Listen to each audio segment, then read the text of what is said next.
guys, hello. Ayan at papunta ako dito sa beach kasi day off ko today. So samahan niyo ako sa aking maybe top 3 beaches dito sa lugar namin. Ayan, papasok na po ako dito daan na to. So ayan po, samahan niyo ako today. It's my day off kaya gumala ako. Yeah. So punta ako sa beach, unwind. Ganon, may pa-unwind. Ayan, see you sa beach.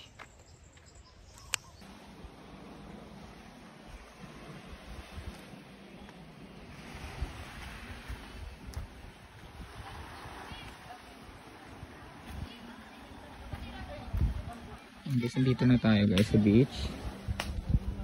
So, ayun, may nagtatago yun.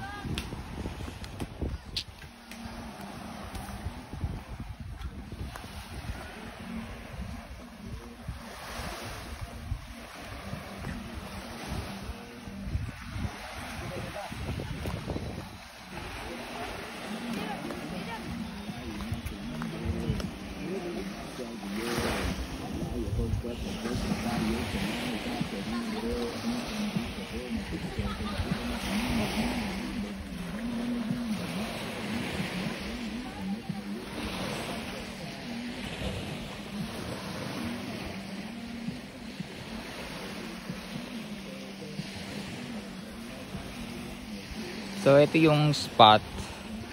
Ito yung beach na pinaka-top ko.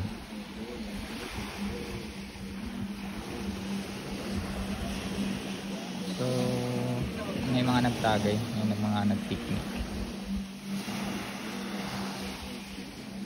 I think this is a protected area. May mga boya. Parang sanctuary siya. Ang ganda ng dagat guys.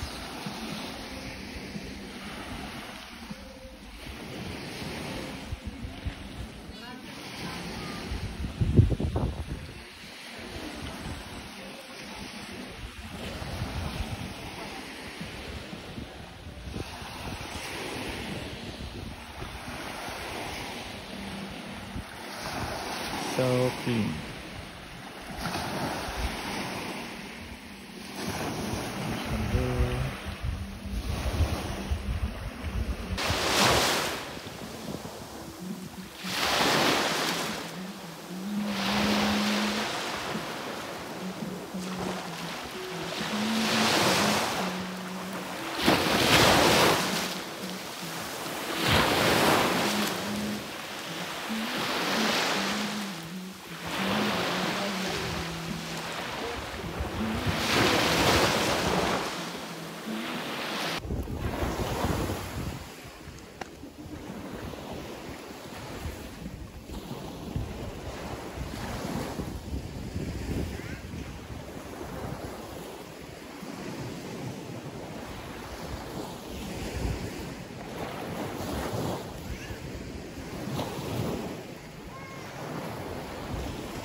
Ako ba baga-baga ko yan ah.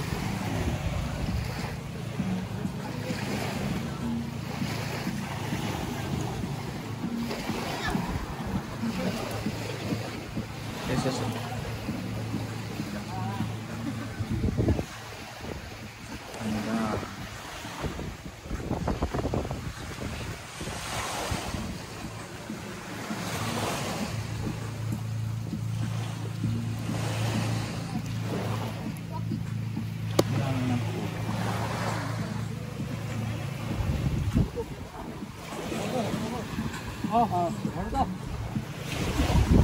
There are local fishermen guys. Ang daming niya nakuha.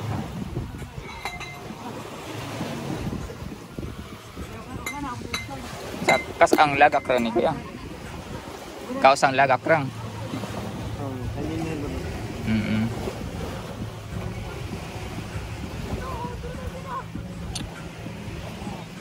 They got coral fish.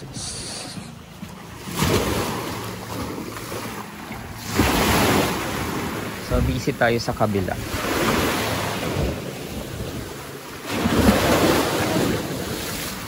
Nalakas ang alon. Mabasa tayo dito. So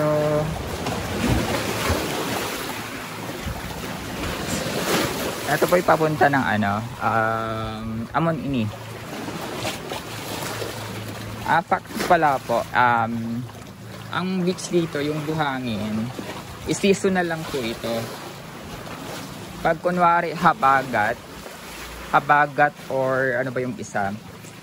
Ano ba yun? Habagat, amihan ba? Amihan or habagat. Dito madaming buhangin, sa kabila naman ay maliliit lang na buhangin. Pero pag itong buhangin sa kabila, pag amihan, papunta naman dito. Pag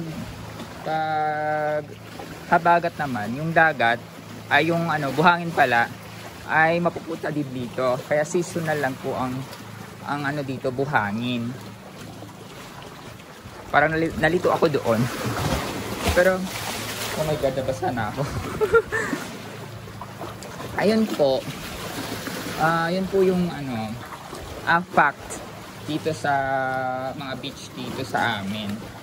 So nagdedepende po yung buhangin sa season, habagat tsaka amihan. Yun po. At ito naman po yung Amon Ini Beach Resort. Ito yung dating Basda po. Yung kanina is Basdamay po yun. So dito banda, tignan nyo yung ang kaibahan ng kulay. So dito mas light siya na kasi dati puno siya ng buhangin dito. Mabuhangin ng area na to, mabuhangin. So habang nag-aanihan or habagat, nakukuha to na excavate or something. Parang ganon. Kasi dati nung pagpunta ko dito, buhangin na to, buhangin na area na to. Ayan, buhangin.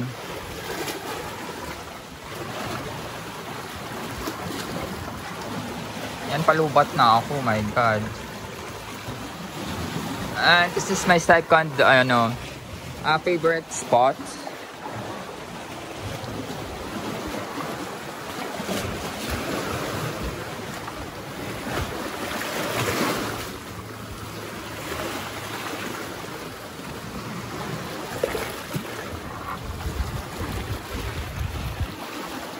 Ayan.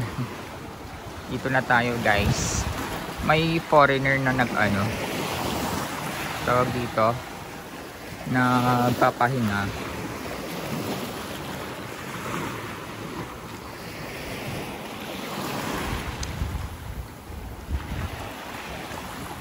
So this is Amon Ini once again. Amon Ini Beach Resort.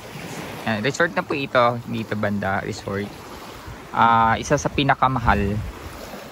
pinakamahal na resort dito sa amin. So accessible lang lahat ng beach dito sa amin. So you just walk around this cliff. Ganun ka lang sa kabila, lakad ka lang. Resort na naman, after cliff, resort na naman, ganun. Tignan nyo yun, di ba ano na, kasi seasonal yung ano dito, buhangin. Yun yung sabi ko sa inyo, seasonal yung buhangin. Hanggang dito buhangin pa to, this area buhangin pa to. So lagpas ano na, mga ilang feet na to. So ayan ito yung mga ano ng buhangin. So dapat ito ay puno-puno ng buhangin to pag ano ba ngayon, habagat ba or amihan. Ito po yung kaibahan. Look at that. Ito po yung bakas. Bakas na nakuha na siya ng ano, waves. Yung buhangin dito, banda dito. Ayan nag-ano na siya. So example, may bagyo, ganon. So na-excavate siya, nakukuha siya through current, ganon. Then papunta na yan sa kabilang beach naman yung mapupuno ng buhangin. Tapos ayan, pabalik-balik lang po yung buhangin dito sa amin. Hindi talaga sa totally na nawawala. Ito po yung kagandahan dito. So tutur ko kayo dito sa pangalawang beach na gusto kong puntahan pag day off ko po. So this is my second na favorite beach, which is the Amon Ini Beach Resort. Ayan po yung ano nila. Pag dito, speedboat. Sarap magpaa. Wait lang.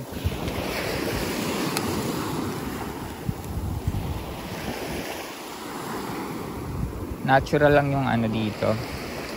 Walang binago. So natural.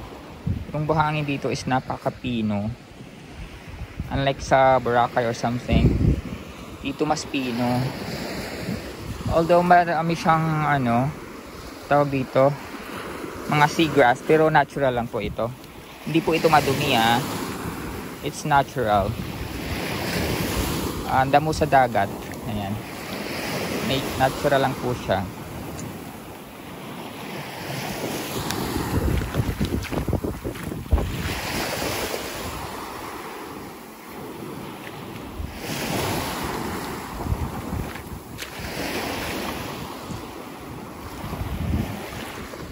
Mga nagda-dive, galing yung diving.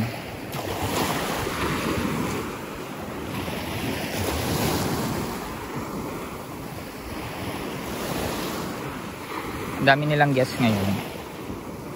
So baka di ako pwede dito, no?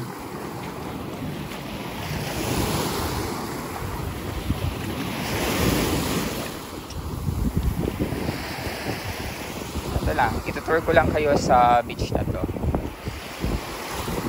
Gusto ko sanang i-rotate yung camera ko. Kaso nga lang, may mga dito, may nakahilata sa sa tabing sa buhangin. May mga foreigner na nagsa-sunbathing. Nahihiya akong itapat. So ayun nga.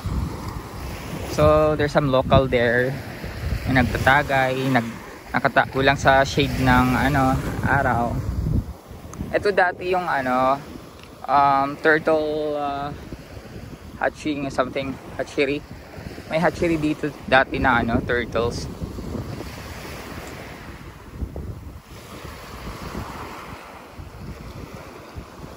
So maganda dito.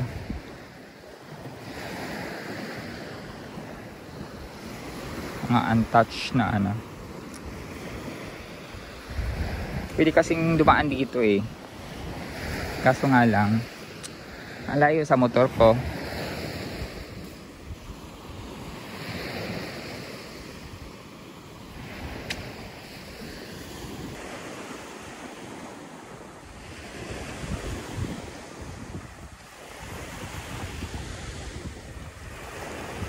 So once again, ito po yung second favorite beach ko dito sa lugar namin, which is the Amon-Ini Beach Resort.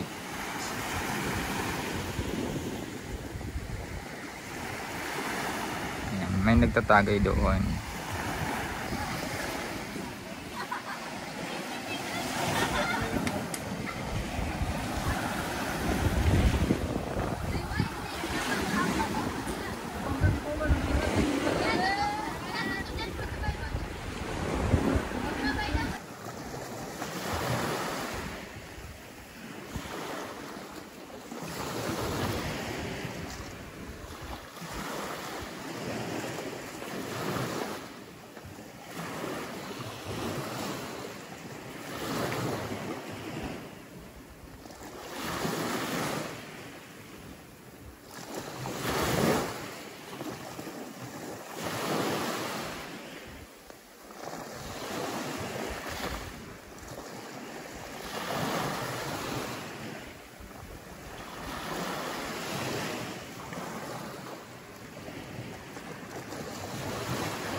Ayan na nga guys. Tapos na tayo sa dalawang beach. So, papunta na ako sa pinaka-last na beach na gusto ko. Na gusto kong puntahan pag day off. Ayan. Dito ako nag-a-unwind. Just relaxed. And see you. Ayan. Hello guys. Dito na po tayo sa last beach na napuntahan natin for today's vlog. Ayan. This is my top 3 list na beach na napuntahan natin ngayong araw. So this is the last, which is Kinali Beach. Kinali Beach.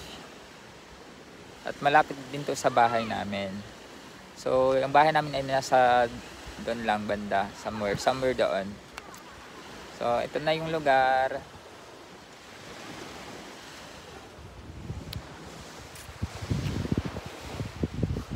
Basa-basa pa ako. And hope you enjoy guys. Enjoy the view. Ayan. Yan nga. May tagyawat ako. Investment. Ayan. Ganda ng lugar ko.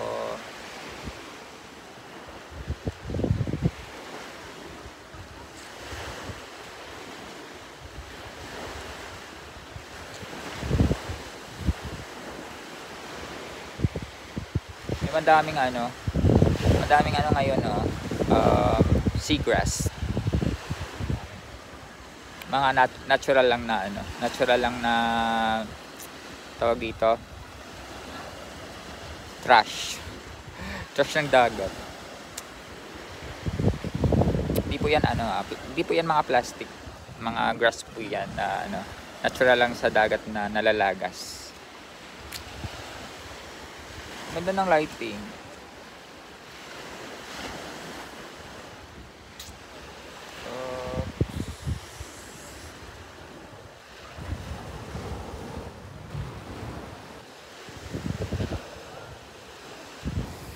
Sa ating vlog for today, at naikot ko na kayo sa mga gusto kong beach, top 3 beach na gusto ko. Ito yung panghuli. Ilagay ko siya sa panghuli kasi super crowded dito pag weekend. Ngayon Monday kasi ngayon, so less yung tao. Less lang. Ayan o, konti lang yung tao dito ngayon.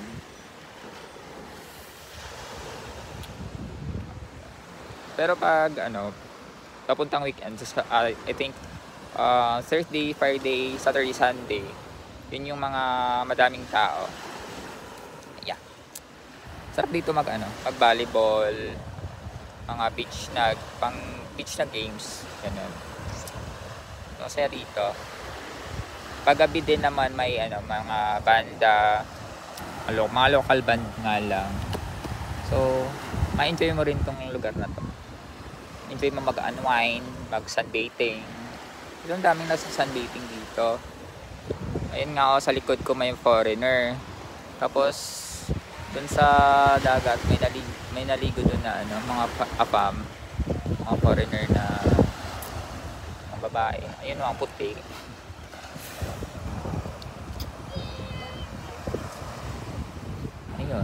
Yun lang. So, itutur ko na lang kayo saglit. Ito sa lugar ko. Ayan o.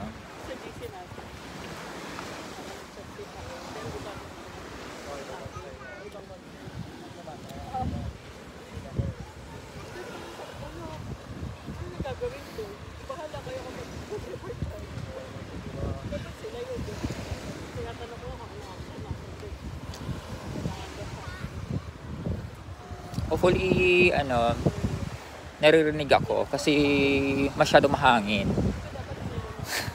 Mahangin talaga.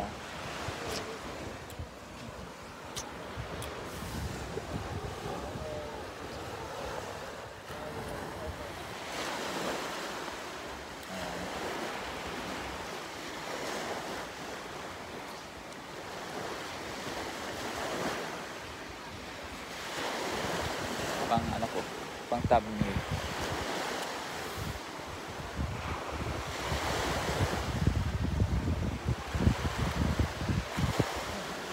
Pang thumbnail lang. Gusto ko rin mag thumbnail eh.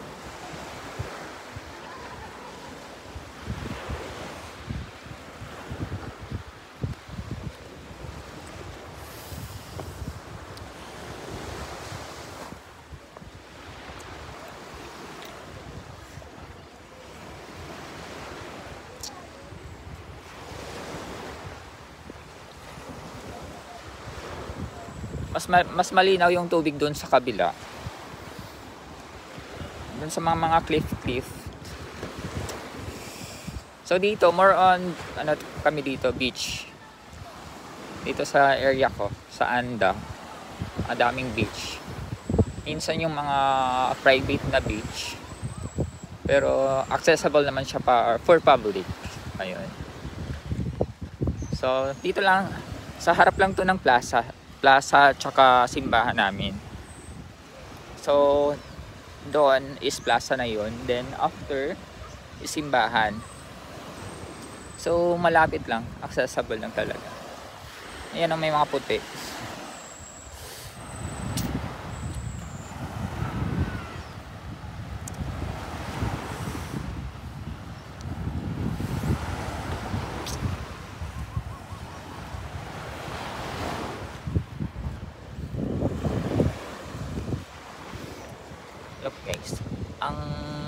super pino ng ano, super pino ng sand. Para siyang pulbo.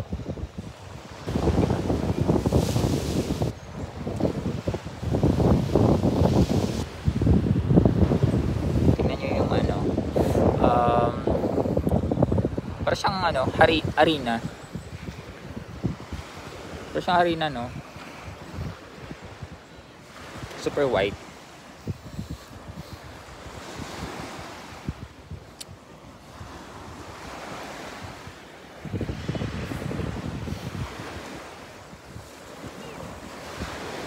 So ayan. Balik na tayo. Balik na tayo, ayan, may naliligo sa likod. So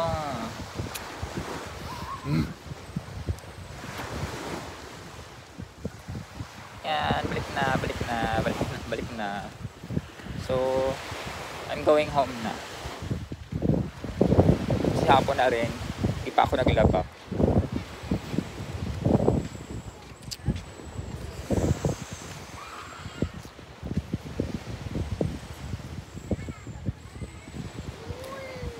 So, bye-bye guys. That's for today. That's for today's vlog. Bye!